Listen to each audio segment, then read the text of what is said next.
Welcome to the first edition of Earls Kitchen Bar Partner Promotional Rollout. The purpose of a promotional rollout is to inform our partners, front of house and back of house, of the details involved in an upcoming promotion or initiative. For this particular rollout, we're going to be discussing Denver Restaurant Week 5280, presented by Visit Denver. Also included in this promotional rollout, we'll discuss food and beverage specials being featured and offered during the initiative, along with tutorials on sponsoring brands, and also micros navigation information. Today joining us is Jeremy Krug, wine specialist from Constellation Wines, distributed through Republic National. He's going to be walking us through the sponsored wines and also helping us pair these with some items that we're going to be featuring from our 5280 menu. Some more background information about 5280. It is set to launch this Saturday, February 26th, and will last for 2 weeks through Saturday, March 11th. Jeremy, welcome. Thanks for joining us. Thanks for having me, and I appreciate it. A couple of bits of information on the restaurant week. Obviously, it is one of the largest restaurant gatherings that Colorado can have. Founding, actually, or the origination of Restaurant Week actually came from New York, and it happened right after 9/11. As terrified as people were to get back out into the streets of New York and get back into restaurants, they devised a plan where they organized a $9.11 lunch menu, just trying to attract people back out into the city. And lo and behold, it worked very well. And so other cities across the nation actually have adopted this format. Denver now starting off, I believe it's the 9th year that they've done this process. And it has been very successful, even successful to the point where they've gone from 1 week to now 3 weeks. So, enough of that. Let's go ahead and move on to the wines that are going to be featured with the 5280 menu. So for the first one, we're actually going to take a look at the Hogue Cellars Chardonnay. And I believe we're going to pair this up with the tilapia that's on the menu. Clint Marley, the restaurant leader from Earls Park Meadows, has prepared these dishes for us and is going to elaborate a bit more on romancing each dish. This is a tilapia piccata. Tilapia, if you don't know, is a flaky white fish, very tender. It's paired with our piccata sauce. It's a creamy lemon butter sauce. Artichokes and capers, a little bit of lemon zest with our roasted fingerlings, and our haricot vert is our veg. Fantastic. And Jeremy, why did we select Hogue Chardonnay to be paired so greatly with the tilapia piccata? I think this dish and this wine are perfect together for a couple of different reasons. Number one, it is a lighter, flaky style of fish, which is going to go very well with the acidity that's actually evident within the wine. And then it's topped actually with the piccata buttery lemon sauce, which is actually going to go very well with sort of the creamy and soft texture of the wine itself. A little bit about Hogue Chardonnay and Hogue Cellars. Hogue is actually out of the Columbia Valley in Washington. The Columbia Valley is actually an AVA that spans from Washington all the way down through Oregon. It is in the center of the state, in the very southern part of the state, and there is a river valley that actually travels from Washington down through Oregon, and the vineyards are lined up along there.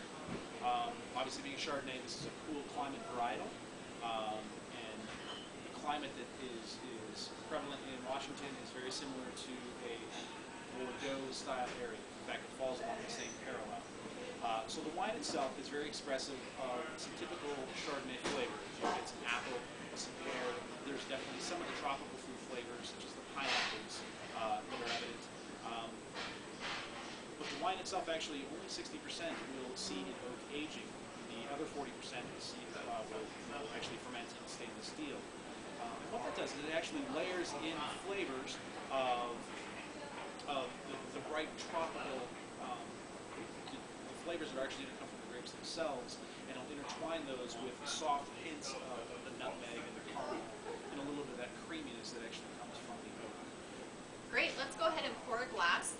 And Jeremy, if you would mind tasting that along with a bite of the delicious tilapia, you can sort of express some initial flavor profiling that'll give the servers a great idea of what to look for and how to describe this dish to our visiting guests during Denver Restaurant Week. So what are some of those initial flavors right off your tongue you're getting from that wine? Some of the initial sense that you can get actually right off the nose when you first smell the wine. You're definitely going to get a little bit of the nutmeg, some of those spices that are going to come out from the oak aging itself. Overall, definitely the tropical flavors. You can smell some of the pineapple. You can smell some of that crisp apple that's in there as well. When you taste the wine, it actually is a fairly creamy, fairly soft style of wine. It is good buttery texture that kind of coats your mouth. And along with that, actually, the lemon flavors, the buttery components that are in the tilapia itself are really going to pair very, very nicely.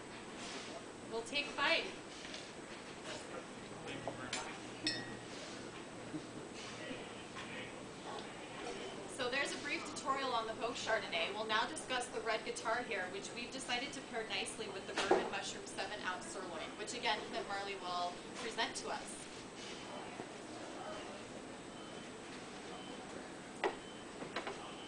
This is our 7-ounce sirloin. All of our steaks are certified Angus beef. We took a thicker cut so we can ensure the marbling on, or the caramelization on all the steaks, no matter the size you get. You get nice caramelization on all those. Veg and our garlic mashed potatoes. Fantastic. Thank you, Clint. And now Jeremy's just going to take us through a brief tutorial on the red guitar and why we've elected to feature this wine during Denver Restaurant Week. This wine actually is a terrifically soft, terrifically balanced wine that really will complement a lot of the different dishes that are on the restaurant menu. Anything from the salmon, pad thai, the steak dish actually obviously we chose. It's a red wine, it is a red meat. So this dish itself has a couple of components that pair up really well with this wine. First, Red Guitar was founded in 2006. This wine is actually from Navarra, Spain. Now, if you think of Spain and think of kind of the big box, big square that it's in, Navarra is actually going to be on the northeastern side up fairly close to France. It is a little bit cooler of a climate than some of the other Tempranillo growing areas. Because of that, this wine actually has a little bit different characteristics than some of the Riojas.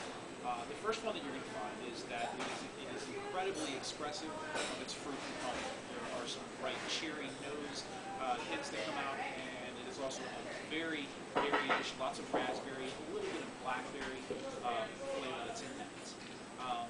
The Grenache, on the other hand, is going to actually add a separate component. Grenache tends to be a fairly earthy, kind of austere, sort of rustic style of grape.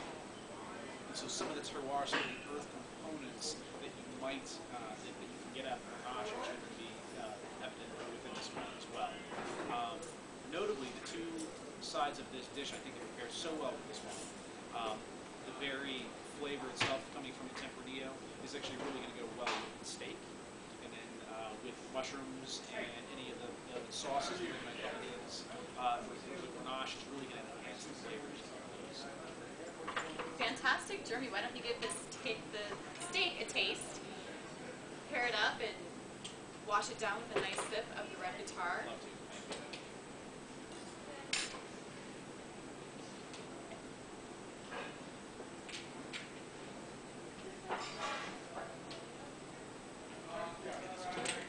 Delish, huh? Even with the spices that are on the steak, the salt and pepper actually brings out a lot of the characteristics and a lot of the flavor.